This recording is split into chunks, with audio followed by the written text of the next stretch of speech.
Tanong ng isa nating masugid na taga-subaybay na si Jose Magalong, Idol, ang black gold ba kapag ikinuskus sa bato, kulay dilaw? At yan po ang ating sasagutin sa video natin ito. Lamang ang may alam.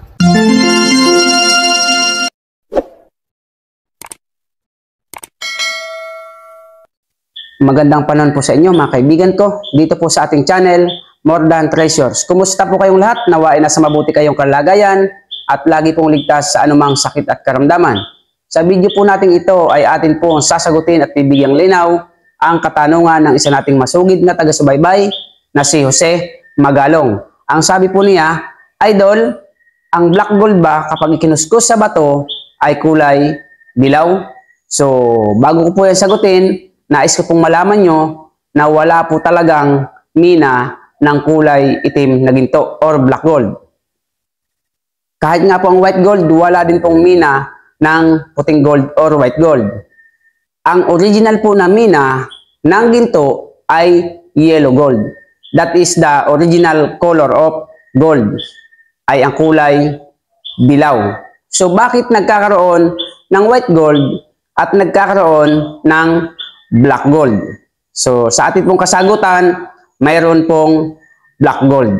At ang black gold po, kapag ito ay kinuskus mo sa bato, yan po ay kulay dilaw ang maiiwan sa bato.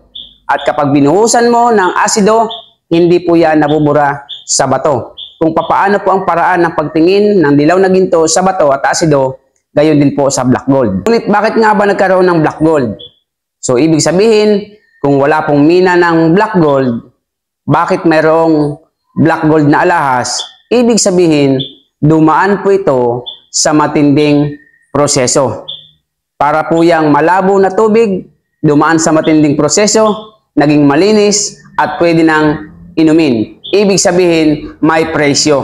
So kapag ang iyong singsing ay black gold, iyan po ay imported, iyan po ay medyo mataas ang presyo sa iba sapagkat dumaan nga po yan sa matinding proseso. O biruin mo, kulay dilaw na ginto ang mina, paiitimin mo at gagawin mong black gold. Ibig sabihin, may kakaibang proseso at ito ay ang nagbibigay sa kanya ng halaga upang siya ay maging mahal. Ang black gold at white gold, yan po ay mga imported na alahas. Ito po sampulo. Black gold po yan, meron pa po yung black diamond. So yan po ay 18K gold. Kaya po kapag kayo nakakakita ng alahas na singsing, kalimitan po sa black gold ay singsing. May nakita na rin po ang kwintas na black gold. Pero mas marami po ay kulay itim na singsing. Dahil yan po ang kalimitang nilalabas nila. Or yan po talaga ang lagi ko nakikita na black gold ay ang singsing. So pag yan po kinuskus mo sa bato, kulay dilaw maiiwan at buhusan ng asido, yan po ay hindi mabubura ang ginto. So nawa po sa nagtanong ay nabigyan ko kayo ng kasagutan. At kung nagustuhan nyo ang ating channel sa mga baguhan, pakisubscribe nyo po, pakihit ang notification bell, lagay nyo ay all upang lagi kayong update sa ating mga bagong videos. Kung nagustuhan, pakilike and share at kung may katanungan, comment po kayo sa ating comment section. See you in our next video. God bless po. Lamang ang may alam.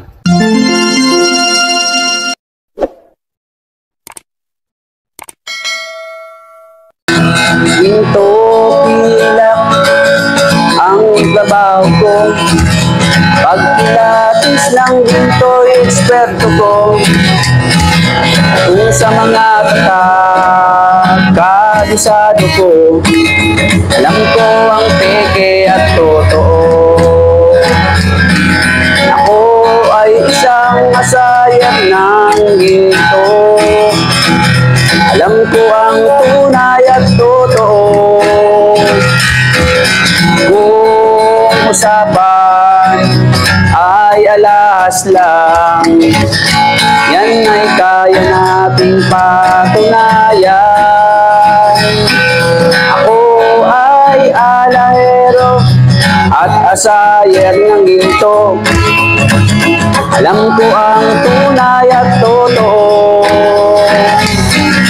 Walang maitatago kung usapan ay ginto, pagkat ang alahero'y eksperto sa ginto.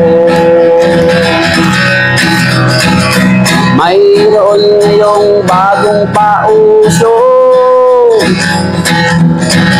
Mahal daw ang bariyang 10 piso. 2001. Ang iba naman ay 5 piso. Ang iba ay 20 peso, lagpas kwelyo. Kung sila'y inyong tawagan, chat mo at kahit reply wala man lang. Pagkat ito ang katotohanan, sa usapang barya sila'y walang alam. Dito pilak ang trabaho ko, pag pilatis ng ginto'y eksperto ko. At kung sa mga tatak ay kabisado ko, alam ko ang peke at totoo. Ako ay isang asayer ng ginto, alam ko ang tunay at totoo. Walang maitatago kung usapan ay ginto, pagkat ang alahero'y eksperto sa ginto. May mga taong akala mo ay may alam, sa pagkilatis ng ginto ay nakikialam, ngunit ang kanilang ginagawang paraan ay napakalayo na sa katotohanan.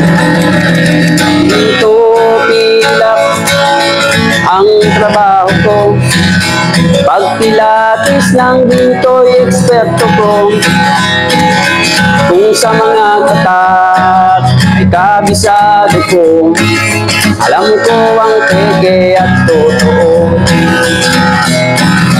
Ako ay isang asayer ng ginto, alam ko ang tunay at totoo. Kung usapan ay alahas lang, yan ay kaya nating patunayan. Ako ay alahero at asayer ng ginto, alam ko ang tunay at totoo. Walang maitatago kung usapan ay ginto, pagkat ang alahero'y eksperto sa ginto. Ginto pilak ang trabaho ko, pag pilatis lang ginto'y eksperto ko. Kung sa mga tatak ay kabisado ko, alam ko ang peke at totoo. Ako ay isang asayer ng ginto, alam ko ang tunay at totoo.